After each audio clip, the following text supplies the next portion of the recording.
Hai, Assalamualaikum warahmatullahi wabarakatuh. Welcome back to channel Lumina Indonesia.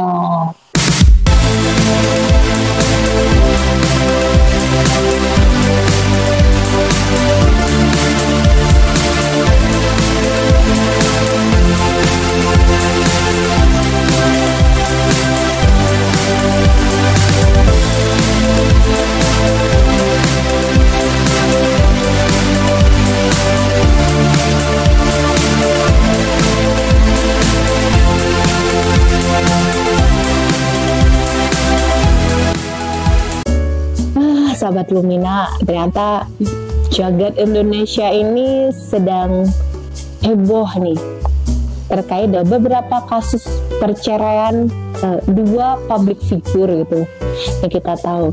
Yang satu public figure yang menciptakan lagu-lagu itu membuat kita tersentuh. Saya sendiri pas mendengerinnya juga ini meaningful banget lagu ini gitu ya, terasa banget gitu. Terus yang satu lagi public figure yang kita kenal itu dia selalu membawa virus bahagia gitu ya, virus bahagia. Ternyata di dalam rumah tangganya tidak sebahagia dengan apa yang tertampakkan oleh di depan umum. Nah, kira-kira kenapa sih Lumina jadi ngebahas dua kasus perceraian ini? Yang sebenarnya memang kasus perceraian ini banyak ya, cuman memang ini terjadi di public figure yang semuanya tahu, yang akhirnya menjadi konsumsi secara umum. Oke, saya akan mengangkat dari salah satunya saja, terus kita akan melihat dari kacamata bisnis ya. Oke, yang kita ketahui misalnya salah satu public figure yang suaminya ini pencipta sebuah lagu dan istrinya nih ya kita sebut nih Mbak Inara gitu. Yang kita ketahui semuanya setelah beliau memutuskan berhijab, terus akhirnya merubah diri dengan memakai cadar gitu. Dan kita semua juga tahu ketika beliau melepas pun beliau melakukan konferensi untuk apa ya, agar orang-orang itu tidak memberikan pandangan-pandangan yang negatif atau berspekulasi nih gara-gara cari uang, masa sampai mau sih ngelepasin cadarnya ini, gara-gara memang mau ini, kenapa sih sampai mau kayak gitu ya. Kan orang di kita suka komennya kayak gitu, suka nggak mau ngerti orang dulu langsung komen. Jadi di situ dijelaskan bahwa memakai cadar itu kalau di agama Islam itu kan sesuatu yang sunnah, sedangkan menafkahi anak gitu itu kan jauh lebih wajib lagi. Nah, kita nggak usah memperdebatkannya ya, oh berarti ini gampang banget ya, terus ada yang nawarin gitu terus mau langsung lepas cadar dan lain sebagainya. Stop. Kita sebaiknya tidak mengomentari di sana karena nggak ada manfaatnya juga sih ya buat kita ngomentarin itu. Nah, bisa jadi kalau kita di posisi seperti itu belum tentu juga kita tetap bisa memegang teguh gitu ya prinsip kita. Nah, dari case-nya Mbak Inara ini ya kita lihat, kalau saya ngeliat cuplikan di videonya sebenarnya ikut sedih gitu ya. Ya Allah, sesuatu yang beliau pegang prinsipnya yang akhirnya harus dilepaskan karena ingin mengutamakan sesuatu yang lebih wajib. Dan ternyata sahabat semuanya, kita akan sejenak nih dipotong ceritanya. Kalau kita punya bisnis atau misalnya kondisi kita terkait di dalam bisnis, kita punya bisnis, bukan hanya terkadang yang sering banget kita sebagai seorang pembisnis itu menemui kondisi-kondisi atau dua pilihan yang menguji prinsip kita dalam memegang bisnis.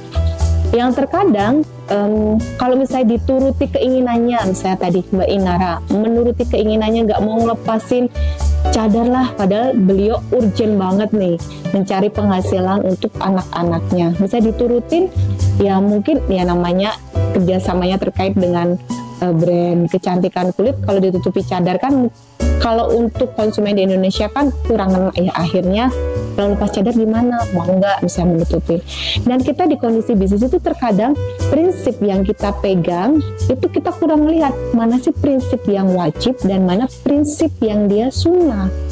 Dan kita malah terlena untuk mempertahankan prinsip yang sunnah dan mengorbankan yang wajib.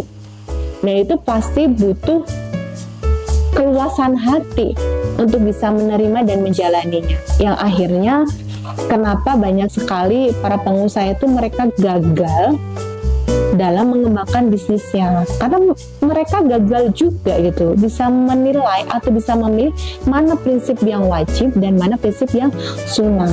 Dan tentu juga ya, kesiapan untuk berubah. Akhirnya ada omongan orang yang negatif dan lain sebagainya di dalam bisnis itu juga menjadi sebuah ujian mental bagi kita sebagai seorang pengusaha. Jadi pengusaha itu jangan dilihat wah enak ya, enak, duitnya banyak, bisa ngatur waktu dan lain sebagainya. Iya, bisa ngatur waktu kalau memang bisnisnya sudah berkembang, ada sistem dan karyawannya banyak. Kalau belum punya, ya kita kan bekerja ibarat katanya ya 30 jam sehari lah untuk menumbuhkan si bisnis itu. Tetapi kadang tidak semua pengusaha yang biasa saya temuin, mereka siap untuk diajak berubah gitu, meninggalkan cara-cara lama, meninggalkan tradisi yang lama untuk menuju ke hal-hal yang baru atau tradisi baru yang lebih positif, yang lebih memberikan dampak baik lagi. Biasanya ada ketakutan dan yang lain sebagainya.